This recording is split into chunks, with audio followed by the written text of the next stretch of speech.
From Hollywood, it's time now for Edmund O'Brien as... Johnny Dollar. This is Edward Whiteman, Mr. Dollar. I understand that Mr. Soderbury's death brought you here. Yes, thanks for calling back. I tried to locate the constable, Fred Remen, I believe his name is. Yes. I haven't found him, so I thought I'd talk with you. You were riding with Mr. Soderbury when he was killed, is that right? Yes, I was. I'll do everything I can to help you. And as a matter of fact, I just left Constable Remen. Oh? Where is he? I'd like to see him. He thinks he's found the place from which the shots were fired. The roof of Goodwin's store. I left him there less than 5 minutes ago. If you'll meet me in front of your hotel, I'll show you.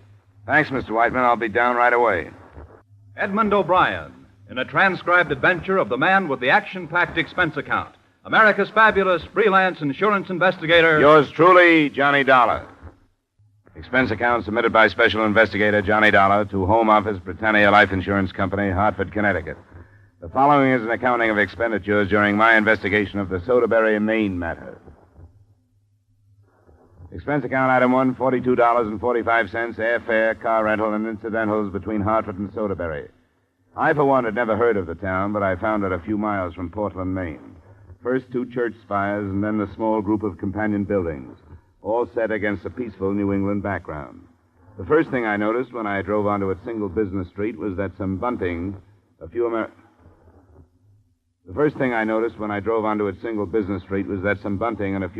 flags were still standing, reminders of the ceremony during which its leading citizen, Gordon Soderbury, had been murdered. His personal secretary and assistant, Edward Whiteman, gave me the details after I met him in front of my hotel. The ceremony? Oh, yes, you wouldn't have noticed entering town from the east. You didn't know about the factory? No, I hadn't heard. New one? No, Mr. Soderbury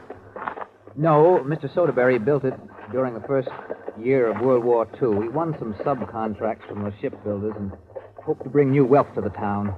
The ceremony was arranged this morning because it reopened. No, it could hardly have been called happy even before the tragedy. Oh? The town wasn't in favor of the factory? Definitely not. We cross over here. These people are settled in their ways. The factory changed things. Outside men came into work, married local girls, and took them away. The farmers in the section lost the free labor of their sons to wages and had to hire older men. I can see how it would upset a place like this. You think somebody could have been incensed enough over the reopening to have killed Mr. Soderbury? I have no idea. I thought I should mention the feeling of the town. He and I were in the first of 3 cars driving to the factory. We were in the rear seat. Suddenly, he stiffened. He made this sound that... Well, I couldn't describe it. I didn't know what had happened. I don't think I heard the shots. He slumped forward. It was all over. This is Goodwin's store here. Where was the car? As closely as I can recall, it was directly in front. Straight out from here. Of course, the chauffeur stopped as soon as he realized what had happened. That'd be about up there, near the wagon. It was a limousine, I hear. That's pretty close shooting. Were the windows up or down? And they were down. Open, that is. How do you get up on the roof of the store? Well, there are stairs in the rear. Fred! Oh, Constable Remen! Yes? Who's that? Ed Whiteman. There's a man here who's been sent up from Connecticut to see you. Wants to ask you some questions. I have to go back to the office. All right. What can I do for you? Why did you pick this roof as the place where the shooting was done? Because Mr. Soderbury's auto was just in front. And none of the others, 3 or 4 doors either side, have stairs to them. That's good enough. Even resting a rifle barrel on the false front would be some pretty fancy shooting. There have been some fair riflemen in the section for a good number of years now, if you know your history. I've been proud of their shooting at some of the matches we've had, but I can't say I'm so proud now. Do you have any idea where to start? There's been a man in my mind. Ben Sutherland. He had a 16-year-old son killed by a bandsaw when the factory was open before. And now he's got another, young Ben. He'll reach 16 next week. We walked to the Sutherland house, which was only about a quarter of a mile away, and Fred Remen gave me the background of the town. The Soderburys had been in control of the town and the surrounding country for more than 3 generations. Always they had been respected as thrifty, honest people, but never had they been well-liked.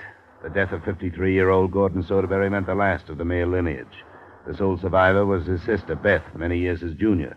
The constable didn't seem impressed when I told him that potentially she was some $60,000 richer in cash in view of Gordon's insurance policy. We crossed a bridge to reach Ben Sutherland's house and found his wife waiting for us near the front door. I know why you've come, Fred Rimmon. I heard about the trouble. Mr. Sutherland wouldn't do it. He wouldn't do such a thing. Well, I didn't come to say right out that he did. Where's your husband, Mr. Sutherland? Could we talk to him? Who are you? He's Mr. Dollar. Gordon Soderbury insured his own life. And this man is looking for the one that took it. You'll both do better to go some other place with your questions. We'd like to talk to your husband if you'll tell us where he is. He ain't here. And young Ben? Where is he? He ain't here either. Where did they go? We wouldn't come here if we didn't have reason to. The constable told me your husband has made threats against Gordon Soderbury because of the death of your other son. You must have known that. So now you must understand why we're here. Mr. Sutherland's a God-fearing man, and he wouldn't take the law into his own hands. You know that, Fred Rimmon. He called you his friend. I'm nobody's friend now. If you're convinced he had nothing to do with the trouble, why don't you tell us where he is? Because he told me not to. I keep my husband's word. He said, don't tell anybody, so I won't. Well, when did he leave? Last night. He drove his truck. I know the sound of it. And if he'd come through town, it would have woke me. So he went the other way. I know that road. And where he'd passed through. Well, you don't leave me no doubt, Mrs. Sutherland. I'll have to put the state police after the truck. Your business, what you have to do, not mine. Don't you see you're making it worse by trying to hide the truth? Hide the truth? I'm keeping a trust, young man. And if you don't know the worth of a trust, you don't know the worth of anything. I went back with Constable Raymond to his house where he lived alone and which doubled as an office. He phoned the description and license number of Sutherland's truck to his county superiors. And with the typical disinterest higher echelon seemed to maintain for lower echelon problems, they told him they wouldn't be able to take delivery of Soderbury's body until the following day. That left us with no better than a vague promise as to when we'd get such vital points as the caliber of the murder weapon, the entry angle of the fatal bullet, and the distance from which it was fired. Remen left me and went to talk with some of the townspeople, and that evening, soon after dusk, I went to the Soderbury home, hoping that his sister Beth would be in condition to receive me.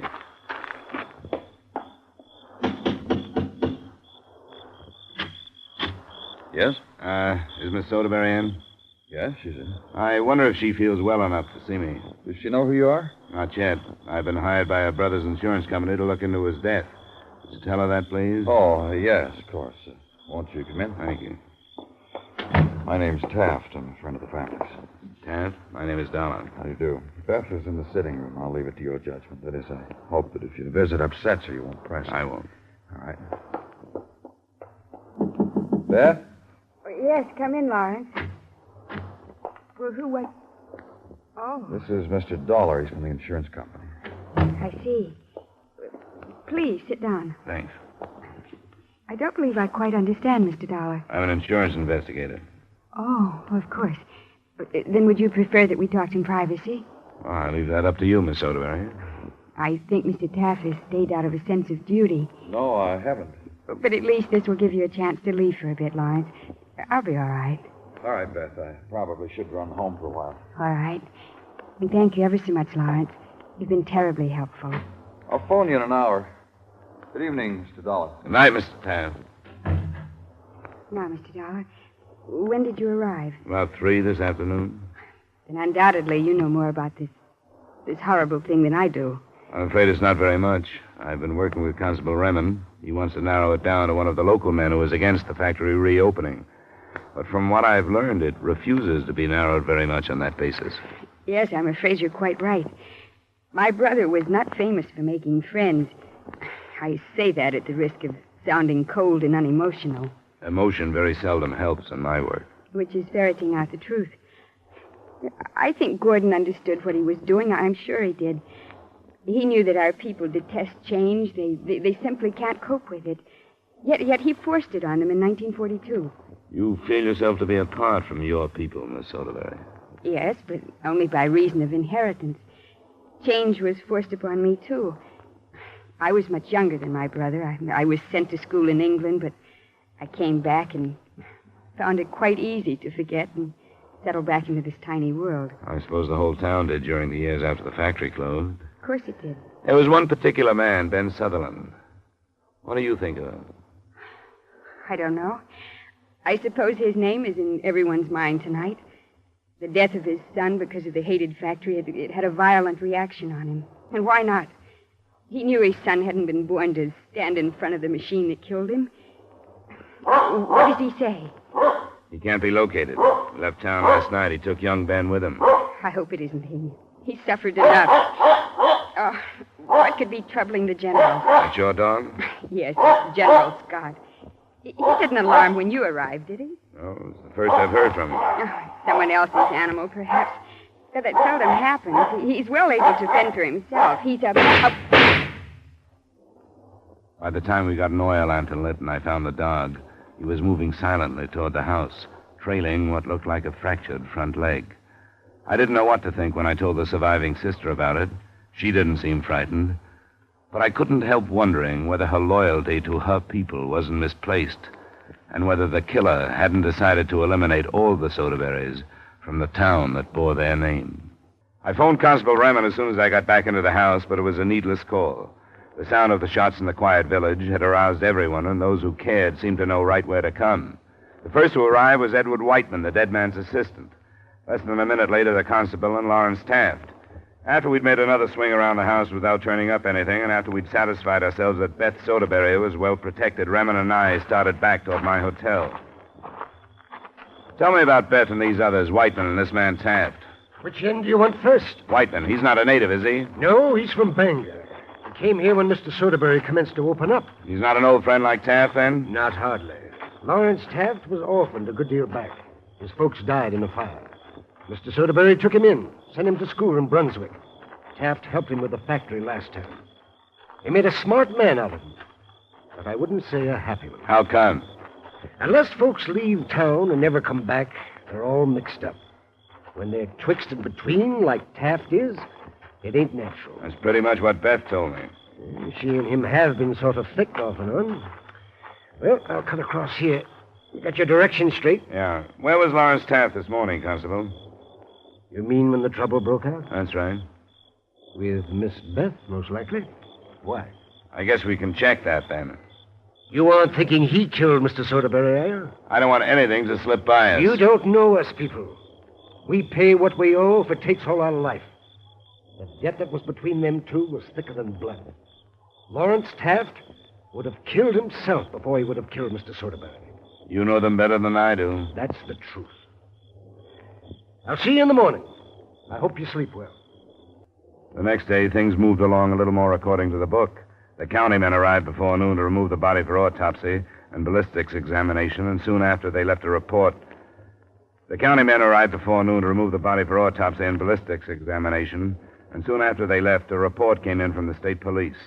Ben Sutherland and his truck had been spotted leaving a town 5 miles away. A car escorted him to Soderbury, and the constable and I were at his house when he arrived. Oh, Ben! Whatever happened to you? Ben! Stop your nagging tongue. Go in the house where you're suited to be. I'll tend to your prying when I've a mind to. Yes, Ben. I was only worried how you got hurt so horrible. From the look of your face and your clothes, Ben, you've been through one thing or another. Who might you be? My name is Dollar. I'm an insurance investigator. He's come to help me defend the laws of the state, Ben. And it's true, Fred, that Mr. Soderbury was shot and killed. That's true. When did you hear about it, Mr. Sutherland? Those men that stopped me, they told me. They told me you wanted to talk to me about it, Fred. That's true. And I don't take to it, because we were friends. You left town night before last, Mr. Sutherland. Where'd you go? Do I have to answer this stranger's questions? It'll be better if you do. That night I made up my mind what I had to do. I took young Ben away. That's my youngest son. I should have took my oldest boy. I knew I should have, but I listened to the talk about the factory and wages and such things. So I didn't take him. And that factory did. And I never got him back. And you've blamed Gordon Soderbury for it all these years? No, I blame myself. I knew what to do, and I didn't do it. Didn't you make public threats against him? That was a coward's talk. I talked big in front of my friends. I didn't know what else to do. I didn't kill him, Fred. Where'd you go the other night? I heard the talk start again. Young Ben talking about the factory, what the wages would buy. He'd be careful, he told me. And if he earned enough wages, he'd go to school like Lawrence Taft, crazy like his brother.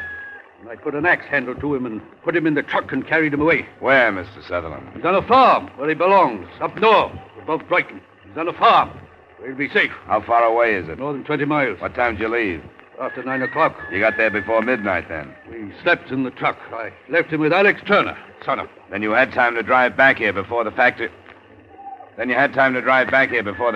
ceremony started. I went to Brighton. Your face is scratched and cut. Your clothes are torn. How did that happen? I fought with a man. What man, and why did you fight? I don't know what man. I don't know who. I fought because I was drunk. I went to Brighton to drink, and that's what I did.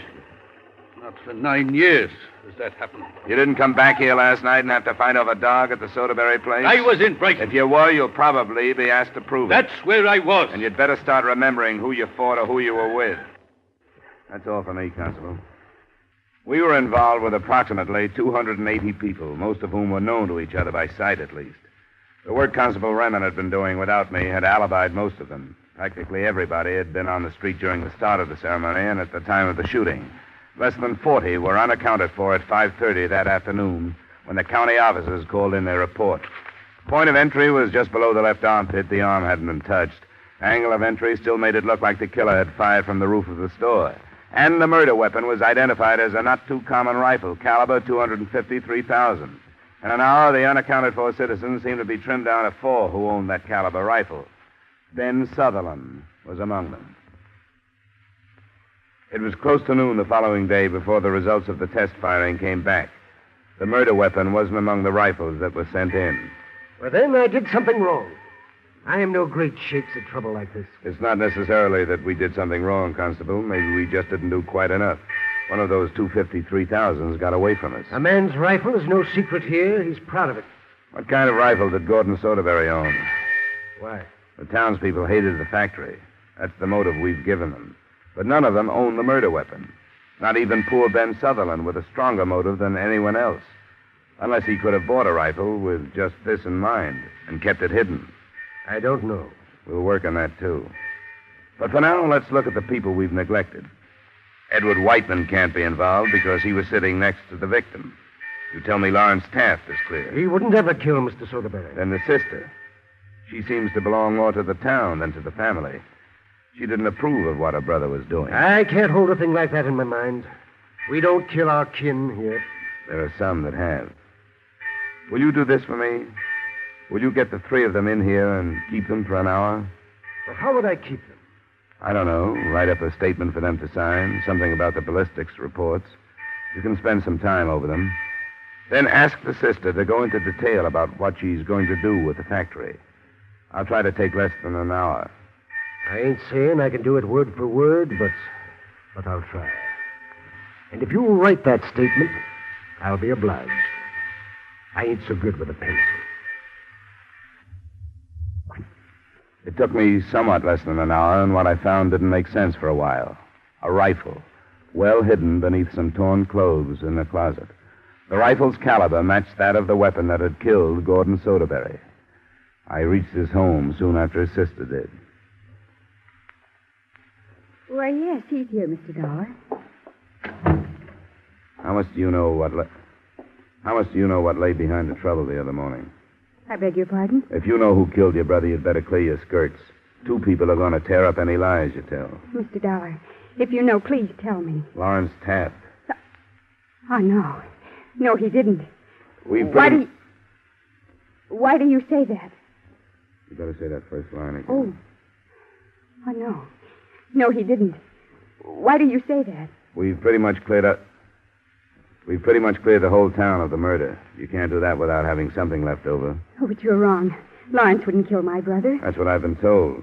But would you react the same way if Edward Whiteman was dead and I told you Taft had killed him? I'm sorry. I don't... Lawrence, come here. I'm here, Ben. But listen. It isn't true. It isn't true, is it? I heard what you said, Mr. Dollar. What reason would you have to say anything like that? I just left your house. In it, I found a rifle and some clothing that was torn by the dog last night when you evidently came back to overhear what I said to Beth. Lawrence. You didn't have any reason to kill Gordon Soderbury, did you? No, I didn't. But you hated Whiteman, didn't you? What reason would I... The factory, for one. You were important last time, but you were left out the other morning, isn't that right? Oh, always the factory. What difference did it make to you, Lawrence? Remen told me you people always paid your debts. Maybe that was it. That an outsider came in and forced him out so he couldn't prove himself. Maybe he was afraid Whiteman would force him out of your life, too.